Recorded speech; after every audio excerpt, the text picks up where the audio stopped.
헌법의 제1조 1항의 규정, 대한민국은 민주공화국입니다. 국가의 주인은 국민입니다. 우리 현대사는 바람에 나부끼어 누웠던 풀이 바람보다 먼저 일어난 역사입니다. 국민이 국가의 주인임을 증명한 역사입니다. 강대국들이 한반도를 눈독 들일 때 위기에 빠진 국가를 국민이 구하고자 했습니다. 인내천을 가슴에 품은 동학군이었습니다. 국민이 국가의 주인으로 나선 민주주의 역사의 첫 시작이었습니다. 그러나 우금치에서 동학의 꿈을 꺾은 것은 어처구니 없게도 관군과 손잡은 일본군이었습니다. 그렇지만 민주주의 정신과 기억까지 꺾인 것은 아니었습니다. 국민이 나라의 주인이라는 의지가 꺾인 것도 아닙니다. 인내천은 3.1운동의 심장이 되었습니다. 202만 명, 당시 인구 10%가 만들어낸 대규모 항쟁으로 이어졌습니다. 안창호 선생은 말씀하셨습니다.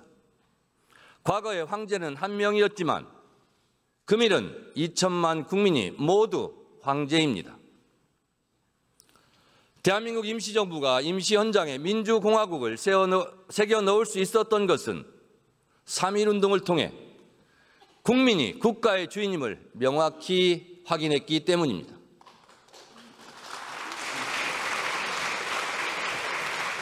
마산 앞바다에 김주열의 시신이 떠올랐을 때 국민들은 다시 기억합니다.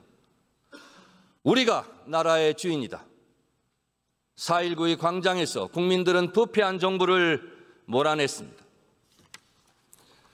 믿었던 국가의 총구 앞에서 친구들이 쓰러져 갈 때 광주의 윤상호는 울부짖었습니다.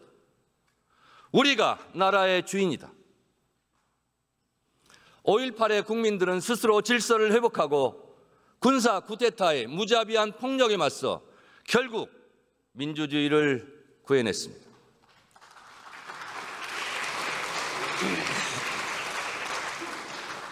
낙동강 전선에서 백마고지와 피해 능선에서 어떻게 되찾은 나라인데?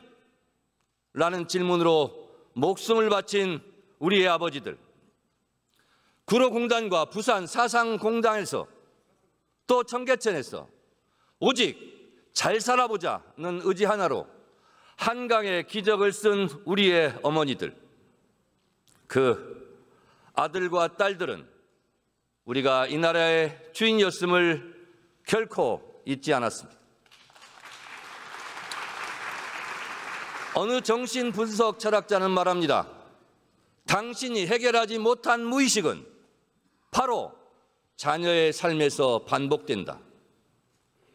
1987년 6월 항쟁의 거리에서 작업복을 입고 넥타이를 매고 함께 호원철폐 독재 타도 대통령 직선제를 외쳤습니다. 세월호를 기억하는 광화문 촛불로 내란의 어둠을 몰아내는 여의도와 남태령 응원봉으로 국민 주권 시대의 역사를 다시 일으켜 세웠습니다.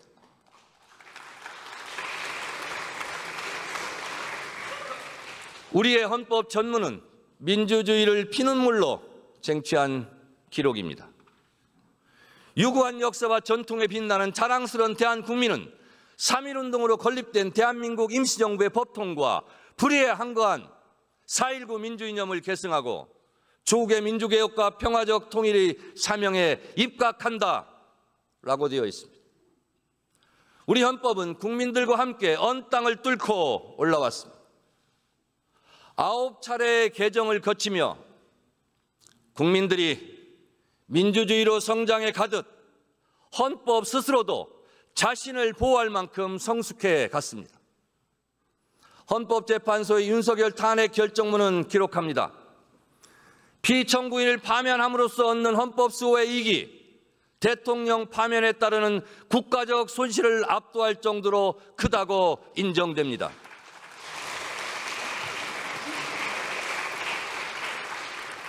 평상시에는 대통령의 권한을 보호하지만 내란, 외환의 범죄 앞에서는 헌법 스스로 자신을 수호한 것입니다.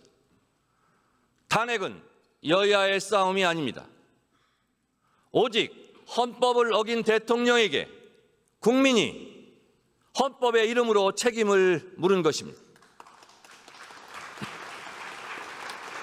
우리 헌법은 국민들의 피눈물을 먹고 자랐습니다.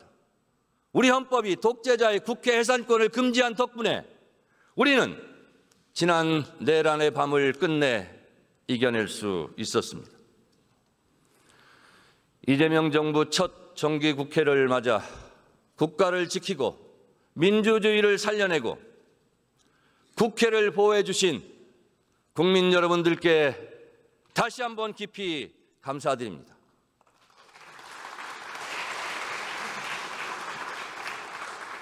부당한 명령 앞에서 정의를 잃지 않은 군인의 마음에도 자신들이 지켜야 할 것은 국민이라는 인식이 뿌리 깊었을 것입니다. 당시에 참 군인들께 정말 고마웠습니다. 라고 다시 한번 말씀드립니다.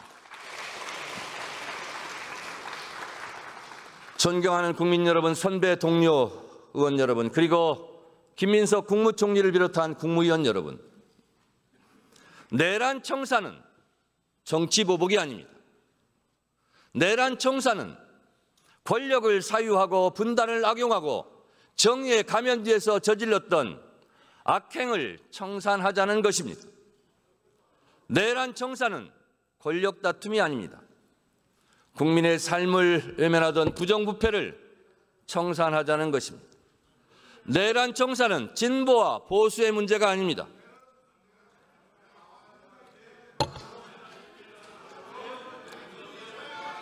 국민의힘 의원 여러분, 경청해 주십시오. 경청해 주십시오. 헌법에 따른 국군 통수 의무를 위반하고 국민을 배반하고 국민을 사지로 몰아넣은 헌법 파괴 세력을 청산하자는 것입니다.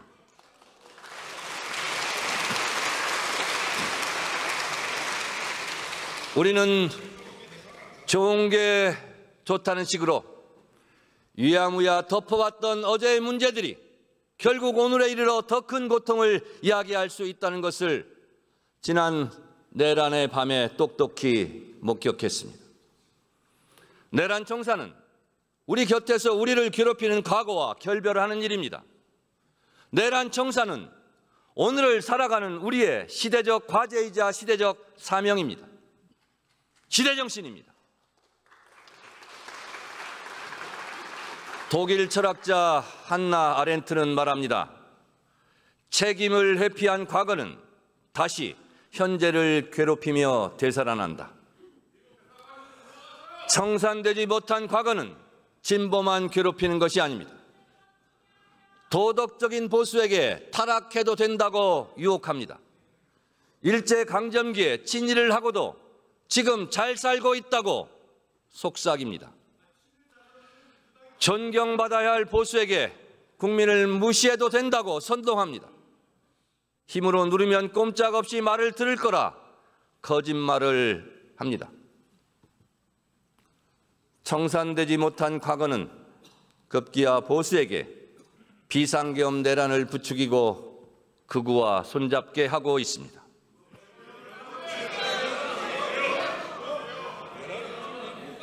좀 조용히 들어주시기 바랍니다.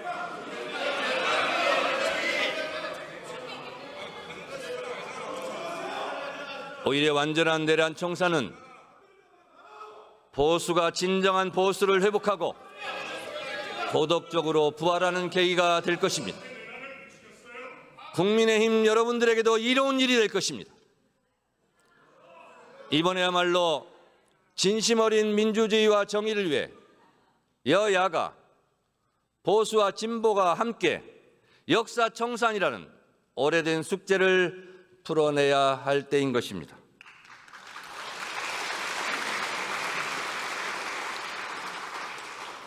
내란에 대한 철저한 진상규명과 책임자 처벌이 그 시작입니다. 3대 특검법 개정안을 신속하게 처리해 무너진 민주주의와 헌법 질서를 바로 세워야 합니다. 국회는 민주주의의 최후의 보루임을 증명했습니다. 계엄에 대한 국회의 민주적 통제를 더욱 강화해야 합니다. 불법 명령에 저항한 군인들이 있습니다. 그들의 정신이 살아 숨쉴 수 있도록 군인 복무법을 개정하겠습니다.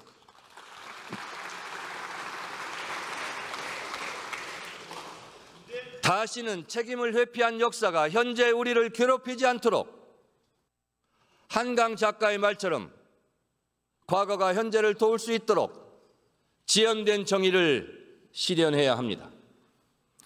독립기념관법 개정으로 독립정신의 훼손을 막겠습니다. 민주유공자법 제정으로 민주화운동의 희생자도 기억하겠습니다.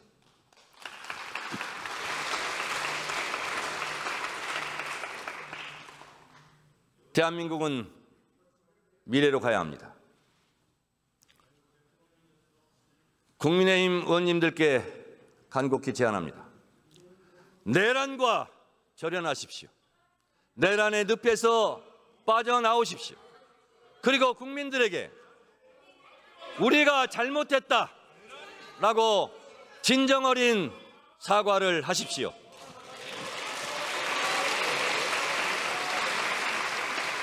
언제까지 내란당의 오명을 끌어안고 사시렵니까? 이번에 내란 세력과 단절하지 못하면 위헌정당 해산 심판의 대상이 될지도 모릅니다. 명심하십시오.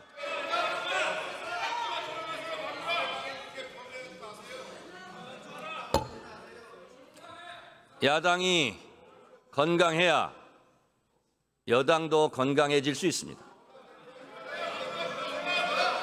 건강한 야당으로 하루속히 돌아오시기 바랍니다. 극우적 시각의 낡은 과거의 틀을 깨고 나와 민주주의와 손을 잡아주십시오. 국민의힘의 저장적인 태도 변화를 기대합니다.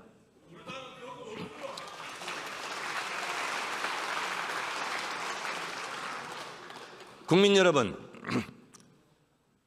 선배 동료 의원 여러분, 정치는 의사결정 행위입니다. 의사결정을 오직 한 사람이 한다면 절대 왕정이고 독재입니다. 한 사람이 한 표를 가지고 평등하게 의사결정을 하는 것이 민주주의입니다. 우리 정치는 그렇게 발전해 왔습니다. 그러나 우리 사회에 다수의 의사결정에서 벗어난 민주주의 사각지대가 있습니다. 바로 검찰, 사법, 언론입니다. 견제받지 않는 권력으로 무소불위의 권력을 누려온 곳들입니다. 모든 일이 그렇듯 한때 불가피하게 어쩔 수 없는 경우가 있었습니다. 해방이 되고도 친일 경찰의 무분별한 수사와 고문 수사가 그치지 않았습니다. 재헌의회가 검찰에게 한시적으로 수사권을 부여한 것은 이를 막기 위해서였습니다. 3대 개혁은 비정상적인 것을 제자리로 돌려놓고 시대에 맞게 고치자는 것입니다. 개혁은 정치투쟁이 아닙니다. 우리 생활 속에서도 맞지 않는 것이 있으면 당연히 수시로 고칩니다. 개혁은 잘못된 것을 고치자는 것이지 이념의 언어가 아닙니다. 경제도 문화도 새로운 분야, 새로운 영역이 생길 때마다 현실과 맞지 않는 부분이 생깁니다. 그것을 잘 맞게 고치는 게 개혁입니다. 당연히 진보 개혁도 있고 보수 개혁도 있습니다. 여러분, 절대 독점은 절대 부패합니다. 절대 독점을 해소함으로써 권력기관은 스스로 절대 부패에서 자유로워질 수 있습니다. 독점에서 분점으로 소수의 지배에서 다수의 참여로 가는 것이 국민 주권 시대의 진정한 민주주의입니다. 검찰 부패의 뿌리는 수사권과 기소권의 독점입니다. 수사와 기소를 분리하겠습니다. 공소청은 법무부에, 중수청은 행안부에 두고 검찰청은 폐지하겠습니다.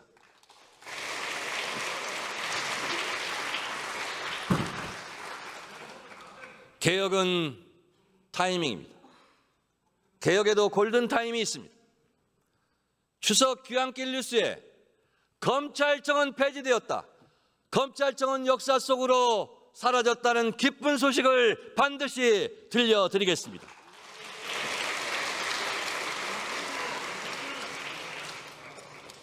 한때 내란 우두머리 피해자 윤석열이 석방되고 저희대 대법원에 대선 개입 의혹도 있었습니다. 국민들이 불안하고 분노했습니다. 한덕수 국무총리에 대한 영장은 기각되었습니다. 피고인 윤석열의 재판은 침대 축구처럼 느립니다. 많은 국민들은 윤석열 그가 구속기간 만료로 다시 재석방될지 모른다고 불안하고 걱정이 많습니다. 내란 전담 재판부를 만들려는 국민적 여론이 높습니다. 사법제도의 개혁도 절실합니다. 판사들의 과중한 업무와 법원의 폐쇄적 구조는 국민들의 눈높이에 맞지 않는 판결을 양산하고 있습니다. 대법관 증언, 법관 평가제, 그리고 압수수색 사전 신문제 등 법원 조직법, 형사소송법 개정으로 신뢰받는 사법제도를 확립하겠습니다.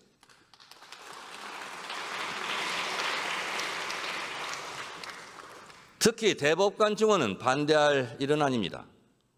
수사 기록도 제대로 다 읽을 수 없을 지경의 경무에 시달린다고 하소연하고 있지 않습니까? 국회가 그 짐을 덜어드리겠다는 것입니다. 행정소유가 늘어나면서 국가의 모든 조직이 예산 증액해달라, 인원 증원해달라고 국회에게 요구하고 있습니다.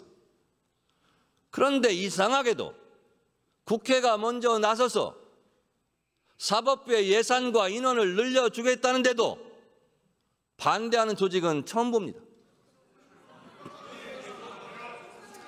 법원 스스로 개혁에 적극적으로 나서야 할 때입니다. 언론의 자유는 국민의 알 권리를 위해 국민이 보장한 것입니다. 따라서 언론 자유에 따른 책임 역시 국민을 위한 언론의 임무여야 합니다. 언론인 월터 프리먼은 말합니다. 언론이 부패하면 사회도 병들 수밖에 없다. 지난 1월 17일 스카이데일리는 일면에 대문짝만하게 국내 체포 중국 간첩 99명, 한미 부정선거 개입이라는 기사를 실었습니다. 명백한 가짜뉴스입니다. 심지어 선관위 직원에게 중국 간첩이라는 오명을 씌웠습니다. 내란 세력을 돕기 위한 명백한 가짜뉴스로 국민들을 혼란에 빠뜨렸습니다. 거짓말을 한 캡틴 코리아는 구속되었지만 가상 공간 어디인가에서 여전히 가짜 정보로 순수한 국민을 속이고 있습니다. 허위 조작 정보 때문에 혼자 괴로워하다가 극단적 선택을 한 분들도 적지 않습니다. 가짜정보근절법, 언론중재 및 피해 구제법, 그리고 가짜 뉴스를 양산하는 유튜버를 법으로 규제해 우리 국민들을 보호하겠습니다.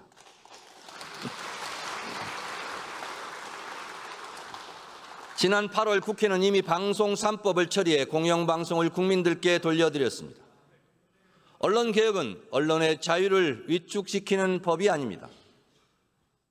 극소수의 가짜뉴스, 고의성을 갖고 악의적으로 반복해서 가짜뉴스를 양산하는 것을 가짜뉴스로 규정합니다. 극소수의 가짜뉴스를 추방함으로써 다수의 언론인 명예를 지켜드리자는 것입니다. 이제 역사적 임무를 뒤로 미루지 않겠습니다. 개혁에도 다 때가 있습니다. 개혁은 필요할 때 그 순간에 이뤄내야 합니다. 야당의 대승적인 동참을 기대하고 촉구합니다.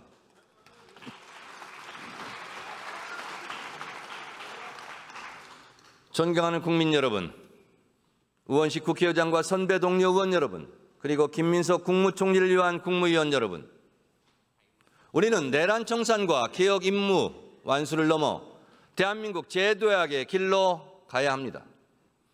이재명 정부는 민주주의 발전과 함께 경제 성장의 발판을 만들었습니다. 이재명 정부의 출범만으로 국가는 안정되었고 국제사회에서 대한민국 신뢰도가 높아지고 있습니다. 경제는 심리입니다. 이재명 정부의 출범만으로 주가는 코스피 3,200으로 뛰었습니다. 이재명 정부의 출범만으로 경제 도약의 긍정적인 시그널이 되었습니다. AI로 상징되는 첨단 기술 시대를 선도하고 초과학 기술 신문명에 대비한 기본 사회를 구축하겠습니다.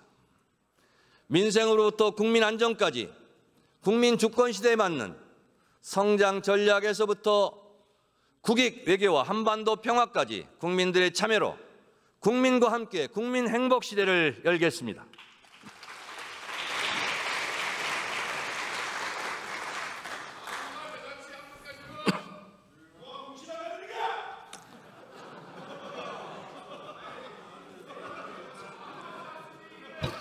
양쪽 다 조용히 해주시기 바랍니다.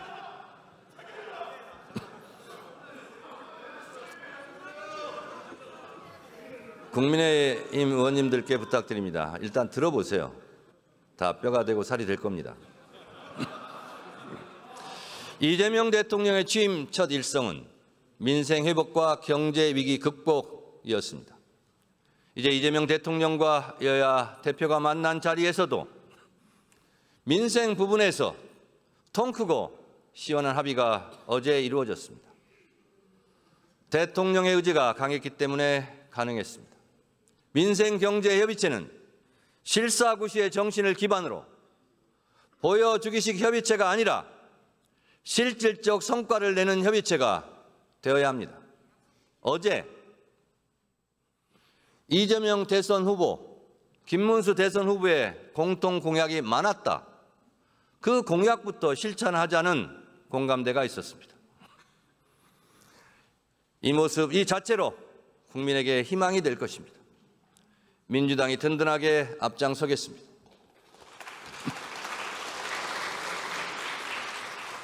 우리나라 헌법 제34조는 모든 국민은 인간다운 생활을 할 권리를 가진다고 명시하고 있습니다. 민주주의는 국민 개개인의 삶이 촘촘하게 존중받는 민생공화국에서 시작해야 합니다. 모든 국민이 소득, 주거, 의료, 복지, 에너지, 통신 등 다양한 분야에서 차별 없이 기본적인 삶을 보장받아야 합니다. 국민의 실질 소득과 삶의 질을 높여가는 것이 기본 사회이며 헌법 정신이자 시대 정신입니다. 기본 사회의 기본이 바로 민생 회복입니다. 또한 민생 회복의 첫걸음은 소득과 소비의 선순환 복원입니다. 소상공인과 취약계층의 채무 부담을 덜어내 제도권 안으로 다시 들어올 수 있도록 우리가 도와야 합니다. 정부의 성실상환자 324만 명에 대한 신용사면과 새출발기금 지원 확대도 뒷받침하도록 하겠습니다. 임대료 편법 인상을 막기 위한 상가건물 임대차 보호법 개정, 은행의 과도한 가산금리 산정을 방지하기 위한 은행법 개정, 그리고 가맹점 사업자의 협상력을 강화하는 가맹사업법 개정을 적극 추진하겠습니다. 사람은 누구나 잠재력이 있습니다. 마치 도토리가 그 안에 커다란 떡갈나무가 될 잠재력을 담고 있는 것과 같은 이치가 아니겠습니까? 다시 일어선 국민들이 성장과 혁신의 주역이 되어 언젠가 우리 모두를 다시 도울 것이라 저는 확신합니다. 이재명 정부의 소비 쿠폰 덕분에 지난 7월 한 달간 생산, 소비, 투자 모두 크게 늘었습니다. 8월 소비자 심리 지수가 7년 7개월 만에 최고 수준으로 회복하며 골목 상권과 전통시장에 활기가 돌고 있습니다. 소상공인 2명 중 1명은 매출이 증가했다고 말합니다. 제 지역구 망원시장 월드컵 시장에 가니 매출액이 30% 정도 늘었다고 좋아들 하셨습니다. 2주 뒤인 9월 22일부터 2차 소비 쿠폰이 지급됩니다. 소비 쿠폰이 대한민국 경제 전반에 활력을 불어넣을 수 있도록 끝까지 책임지고 꼼꼼하게 챙기겠습니다. 전세 사기 피해자가 이미 3만 명을 넘어섰고 특히 청년층 피해가 집중되고 심합니다. 전세 사기 피해자 보호법을 강화하겠습니다. 전세 사기 피해자의 공공임대주택 지원 대상을 확대하고 피해 지원센터의 전세 안전계약 컨설팅 업무를 추가하도록 하겠습니다. 피해자 구제를 위한 전세 사기 관련 별도 배드뱅크 설립도 추진하겠습니다. 전세 사기의 뿌리도 이참에 뿌리 뽑겠습니다. 전세 사기와 같은 집단 사기 범죄에 보다 강력한 처벌을 할 수 있도록 법을 강화하겠습니다.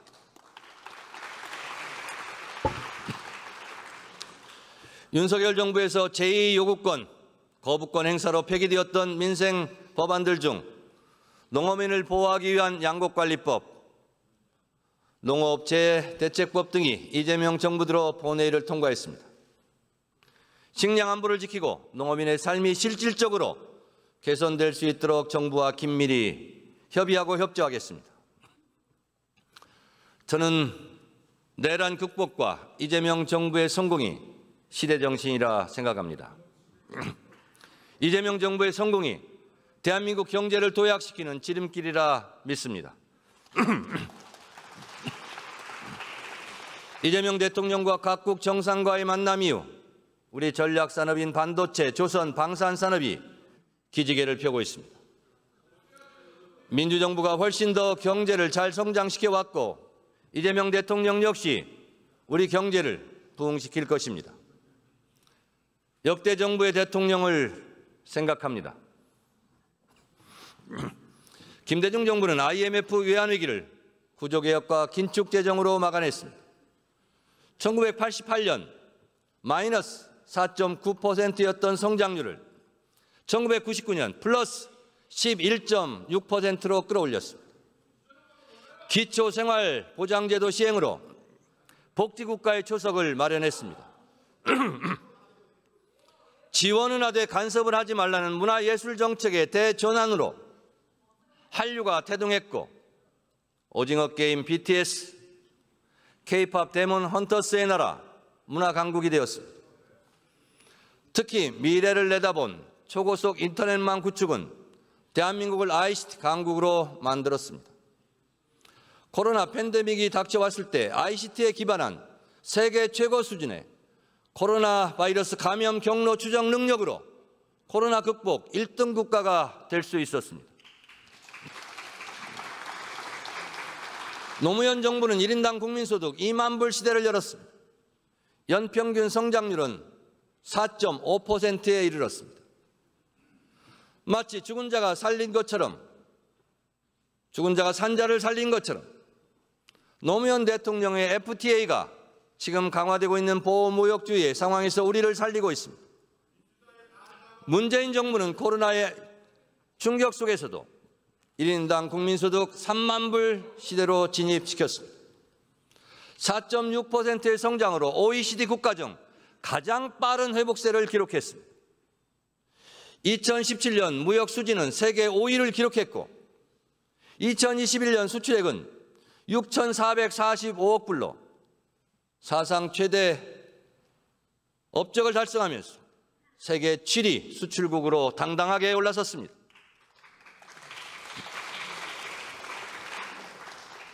747, 7% 성장 4만 불 소득, 7대 경제 강국, 이명박 정부의 747 정책은 참담하게 실패했습니다. 박근혜 정부의 가계부채는 1,400조 원까지 급증했고 재벌 개혁에 실패하면서 경제 민주화는 허망한 구호에 그쳤습니다. 이명박 대통령은 부정부패로 감옥에 갔고 박근혜 대통령은 국정농단으로 탄핵되었습니다. 윤석열 대통령은 내란 수괴 혐의로 탄핵되고 감옥에 간 것만, 그런 잘못이 있는 것만은 아닙니다. 윤석열 정부는 외교 실패와 경제 폭망이라는 참담한 결과를 낳았습니다. 대중국 무역 적자 폭이 커지면서, 여러분 주목하십시오. 저도 깜짝 놀랐습니다. 2022년 IMF 수출입 통계 상반기 무역 수지 적자가 전 세계 208개국 중 몇 등을 했는지 아십니까? 200등을 했습니다. 109등을 기록한 북한만도 못한 성적이었습니다. 보수가 경제를 잘한다는 얘기는 이제 흘러간 유행가 가사가 되었습니다. 우리 경제를 제대로 되살리기 위해 A, B, C, D, E, F로 대표되는 이재명 정부의 성장 경제 정책에 민주당은 모든 당력을 집중하겠습니다. A는 인공지능 중심 첨단 산업 육성입니다. 이재명 정부의 AI 3대 강국 목표에 맞춰 로봇, 자동차, 조선, 가전과 반도체 같은 주요 산업을 중심으로 AI 대전환을 추진하겠습니다. 박수를 치려면 확실하게 치시든가 아니면 연설을 하게 도와주시든가. 감사합니다. 인공지능 데이터 진흥법을 제정해 AI 데이터 센터를 지원하는 국가 차원의 지원 체계를 마련하겠습니다. 산업 디지털 전환 촉진법은 AI 기술을 산업과 공공 서비스 전반에 접목하는 데 크게 도움이 될 것입니다. 인공지능 산업 인재 육성 특별법을 통해 AI 산업 인재를 육성하겠습니다. 인공지능 산업 육성 및 강국도약 특별법은 산업 생산성과 효율성을 높일 것입니다. 반도체는 우리의 수출 주력 상품입니다. 반도체 산업 특별법은 반도체 산업의 경쟁력을 높일 것입니다. 압도적 초격차 초기술의 세계 1등 반도체 국가를 반드시 만들겠습니다. B는 바이오 산업 육성입니다. 이재명 정부는 의료, AI, 제조, 바이오 헬스 강국 실현을 목표로 삼고 바이오 헬스 분야 수출 500억 불 달성과 2030년까지 수출 35% 증가를 추진하고 있습니다. 과학기술부는 바이오 의료기술 개발 예산을 3,611억 원에서 4,343억 원으로 증액했습니다. 의사, 과학자에 대한 체계적인 지원과 의료 AI 기술을 개발하는 데 민주당이 돕겠습니다. 혁신형 제약 바이오 기업을 육성하기 위해 과감한 규제 혁신으로 인프라를 강화하겠습니다. C는 문화 콘텐츠 산업 지원입니다. 문화는 민주주의와 자유의 토양에서 자라는 나무입니다. 김대중 대통령은 취임사에서 문화산업 육성을 강조했고 과감한 문화 개방으로 한류의 길을 열었습니다. 문재인 정부 때는 2021년 문화 콘텐츠 수출은 사상 최대인 124억 달러를 기록했습니다. 영국의 모노클지는 2021년 한국을 소프트파워 세계 2위로 우리 대한민국을 선정했습니다. 이재명 대통령 역시 취임식에서 문화가 곧 경제이자 국제 경쟁력이라고 말씀하셨습니다. 정부가 간섭하지 않고 기초예술과 인문토양을 가꾼다면 글로벌 소프트파워 5대 문화 강국 실현이 허망한 꿈만은 아닙니다. 충분히 가능합니다. 이재명 정부는 2030년까지 K컬처 시장 규모 300조 원, 문화 수출 50조 원, 국가 이미지 긍정평가 비율 80%의 목표를 세웠습니다. 핵심 콘텐츠를 육성하고 한류 연관 산업을 지원하겠습니다. K 콘텐츠 8대 핵심 산업 분야로 게임, 문화, 영화, 애니메이션, 출판, 웹툰, 방송, 영상, OTT 콘텐츠를 선정하고 전략적 지원 체계를 가동하겠습니다.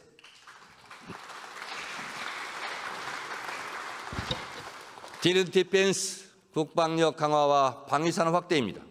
방위산업은 국방력 강화와 동시에 새로운 유망한 수출 분야입니다. 우리 방위산업은 민주주의 국방력 강화와 함께 한층 성장했습니다. 노무현 정부의 국방비 연평균 증가율은 8.4%로 역대 최고였습니다. 2022년 문재인 정부는 55조 원의 사상 최대 국방 예산을 편성했습니다. 박근혜 정부 때는 4.2%, 윤석열 정부 때는 4.1%였습니다. 보수 정부는 말로만 국방을 외쳤지 실질적으로는 자주국방 강화에 관심도 의지도 없었습니다. 노무현 대통령은 K2 전차, KDX-3, 구축함 공중조기, 경보 통제기 도입을 결정했습니다. 문재인 대통령은 삼국형 삼축체계를 고도화하고 세계에서 7번째로 SLBM 발사에 성공했습니다. 국방력 강화는 국민을 안심시킬 뿐만 아니라 평화를 유지하고 평화를 만들어가는 핵심 역량입니다. 또한 자신 있게 한반도 평화를 추진하는 원동력, 힘이 될 것입니다. 이재명 대통령은 방위산업이 대한민국의 안보를 튼튼하게 할 뿐만 아니라 미래의 먹거리 산업의 하나라고 역설했습니다. 정부의 방위산업 4대 강국 도약 목표에 민주당은 당력을 모아 적극 지원하고 동참하겠습니다. 방산 수출을 위한 재정 금융 세제를 지원하고 첨단 전략 분야 R&D와 인프라 투자 확대를 적극 뒷받침하겠습니다.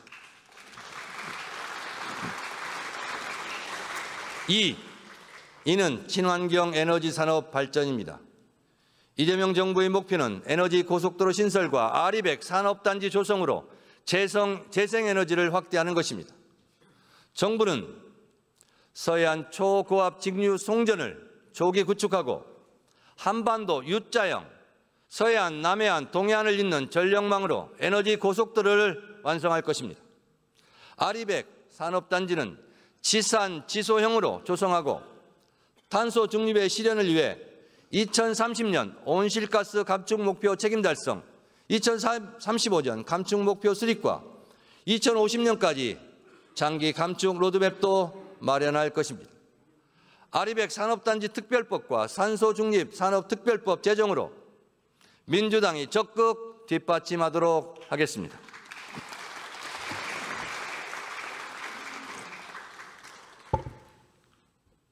마지막으로 F는 팩토리, 제조업의 첨단화와 부활입니다. 대한민국은 전통적인 제조 강국입니다.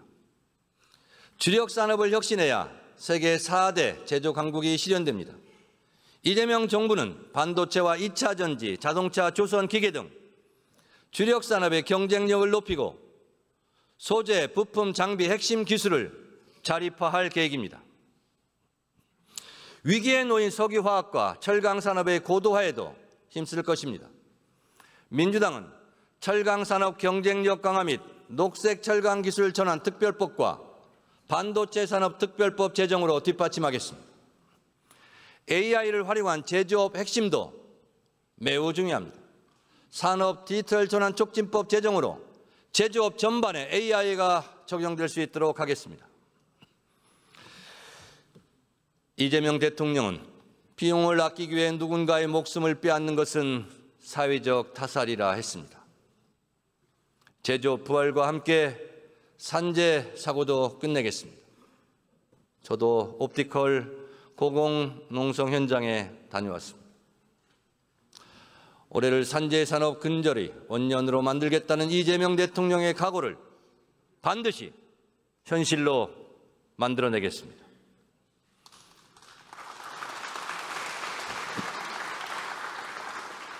지난 한미 비즈니스 라운드 테이블에서 이재명 대통령은 대한민국이야말로 미국의 제조업 르네상스를 달성할 최적의 파트너라고 말했습니다.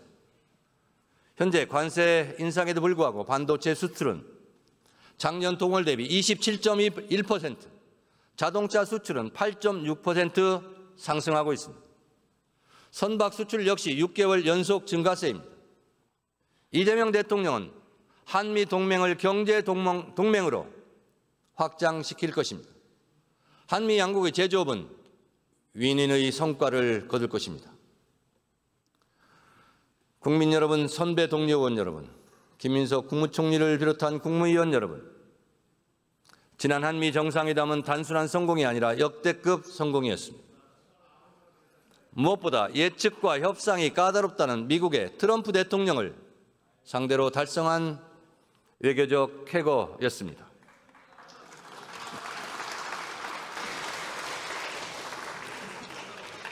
이재명 대통령은 뛰어난 전략가이며 협상가의 면모를 보여주었습니다. 트럼프 대통령을 피스메이커로 명명함으로써 김정은과 저는 두터운 관계를 다져왔고 지금도 마찬가지라는 대답을 이끌어냈습니다. 한반도 평화에 대한 미국의 관심도를 다시 높여놓았습니다. 북한의 트럼프 월드를 지어 골프를 치게 하자는 발언은 정치를 비즈니스처럼 생각하는 트럼프 대통령의 귀를 번쩍 뜨이게 했을 것입니다. 피스메이커, 페이스메이커 발언 역시 전략적 발언이 아닐 수 없습니다. 저는 김대중 대통령이 정치인에게 당부하셨다던 서생적 문제의식과 상인적 현실 감각이 떠올랐습니다. 분명한 원칙과 비전을 가진 사람은 잘못된 방향으로 가지 않지만 상인적 현실 감각을 가지고 그 원칙과 비전을 현실에서 성공시켜야 한다는 말씀입니다. 국익을 위해서는 악마와도 손잡아야 한다고도 김대중 대통령께서 평소 말씀하셨습니다. 우리는 수출로 먹고 사는 나라입니다. 우리에게는 국익을 위해 자신을 다 바칠 진정한 대통령이 필요합니다. 국가의 비전을 위해 상인적 현실 감각으로 치밀하게 협상을 성공시킬 이재명 대통령과 같은 대통령이 필요합니다. 이번 성과는 김대중 대통령부터 이어진 민주정부의 외교 역량의 토대 위에 이재명 대통령의 국익 위주의 실사구시형 실용 외교가 그 기조가 만들어낸 결과입니다. 이 기조를 꾸준히 믿고 지지해준 국민의 승리, 국익 중심 실용 외교를 통해 평화도 국민의 삶도 지켜가겠다는 이재명 대통령의 말에 국민 주권 시대 외교와 한반도 평화의 해법이 담겨 있습니다. 한미 정상이 던진 공은 이제 국회로 넘어왔습니다. 지금까지 쌓은 굳건한 한미 동맹의 토대 위에 이번 한미 정상회담 결과를 영양분으로 삼아 새로운 미래형 동맹으로 발전시켜 나가자고 저는 여러분께 주장합니다.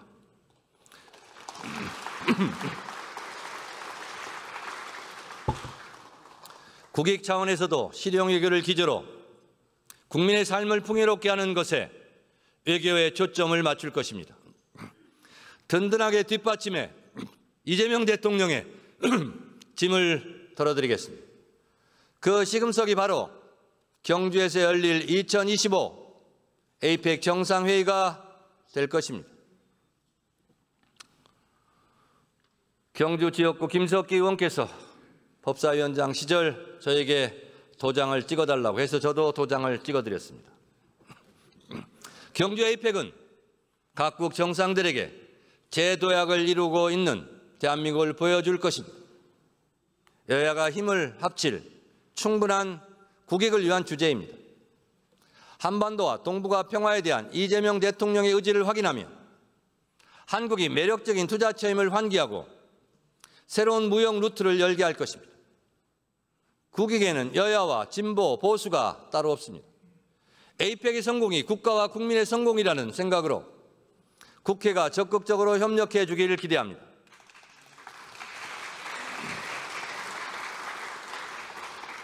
국민 여러분, 선배 동료 의원 여러분, 통일부가 2026년 남북협력기금으로 1조 25억 원을 편성했습니다. 윤석열 정부가 편성한 2025년 예산에 비해 25%를 증액했습니다. 이 예산에서 주목할 것은 경제사업 예산입니다. 606억 원에서 1,789억 원으로 3배가량 증가했습니다. 개성공단과 같은 경제협력 사업의 재개를 위해 필요한 도로, 폐수, 시설 같은 복구와 구축 사업 예산입니다. 정동영 통일부 장관의 별명처럼 개성동령, 우리 통일부 장관께서 개성공단 금강산을 다시 열어줄 수 있는 날이 오기를 기대합니다. 그것을 기대합니다.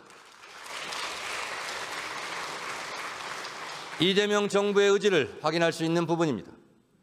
이재명 대통령은 평화가 곧 경제고 평화가 밥이다라고 했습니다. 맞습니다. 남북이 다시 손잡는 핵심이 경제협력입니다. 남북이 힘을 합치면 당장 경제 규모도 커지고 일자리도 늘어납니다. 동북아시아까지 협력의 영역을 넓히면 새로운 경제 공동체가 생겨날 것입니다. 이번 예산에는 접경지대 주민 생활과 밀접한 산림, 환경 문제와 인도적 현안을 해결하기 위한 예산도 편성되어 있습니다. 민간단체 활동과 이산가족을 지원하기 위한 예산도 늘어났습니다. 남북 화해의 노력은 국민 개개인의 삶에 도움이 되는 방향이어야 합니다. 국민들의 남북 화해 의지, 평화에 대한 관심이 커져야만 한반도 비핵화와 항구적 평화가 가능해질 것이라 확신합니다. 우리는 경제 통일에 민생 통일을 추가해야 합니다. 그동안 정부가 다하지 못한 분야에서 종교계, 체육계, 문화계가 대화와 협력의 물꼬를 터왔습니다. 조계종 총무원장 진우 스님은 금강산의 유네스코 등재를 계기로 역할을 다하시겠다고 저에게도 말씀하신 바 있습니다. 민간이 남북화에 더 적극적으로 참여할 수 있도록 해야 합니다. 북한 또한 이재명 대통령이 정치적 교류가 아니더라도 국민 행복을 위한 남북 교류를 원한다는 것을 잘 이해해 주기를 희망합니다. 마하트마 간디는 평화로 가는 길은 따로 없다. 평화가 곧 길이라고 했습니다. 한반도 평화에 대한 이재명 정부의 기조는 분명합니다. 강력한 국방력을 바탕으로 도발에 철저히 대비하는 동시에 단절된 남북 간 소통을 재개하고 대화와 협력을 통해 한반도 평화 공존의 길